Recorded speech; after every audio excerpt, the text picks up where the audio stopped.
મહુવાના કોટિયા ગામના લોકો પ્રથમ વખત ગામમાં એસટી બસ આવતા ઝૂમી ઉઠ્યા હતા અને ડ્રાઈવર કંડક્ટરનું સન્માન કરતા વડીલો તેમજ તળાજાના ડેપોના સંચાલકોને અભિનંદન અને આભાર વ્યક્ત કર્યો। ગુજરાતમાં વિકાસનું એક વધુ પીછું ઉમેરાયું છે।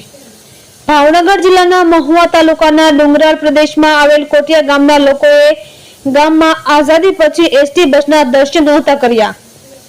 આ ગામના લોકો સેવક અને સેવાભાવી વહતુભાઈ કામલિયા કોટિયા ગામને એસટી નો લાભ મળે એવા હેતુથી અધિકારીઓને કરેલ રજૂઆતને આજે સફળતા મળી છે।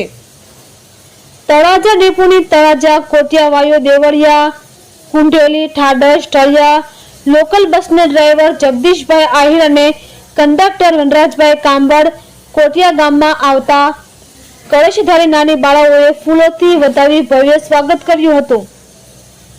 જાણે કે દિવાળી અને બેસતું વર્ષ હોય એવો માહોલ સર્જાયો હતો। ડ્રાઈવર અને કંડક્ટરને તિલક કરી શાલ ઓઢાડીને ઉષ્માભર્યું સન્માન કરતા અને આઝાદી પછી પ્રથમ વખત કોટિયા ગામના આંગણે એસટી બસ આવતા ગ્રામજનોએ મીઠાઈ વહેંચી તળાજા એસટી તંત્રનો આભાર માનેલ છે। આ બસ તળાજાથી સવારે 9:30 કલાકે ઉપડી 10:30 કલાકે કોટિયા પહોંચશે અને બીજો ફેરો સાંજના તળાજાથી 4:30 કલાકે ઉપડી 5:30 કલાકે કોટિયા પહોંચશે અને પરત તળાજા જશે। આજનો દિવસ ખરેખર કોટિયાના ગ્રામજનો જિંદગીભર યાદ કરશે। આ બસના સંચાલક અને કંડક્ટરને રિપોર્ટર અતુલ શુક્લે અભિનંદન પાઠવ્યા હતા। રિપોર્ટર અતુલ શુક્લ, દામનગર।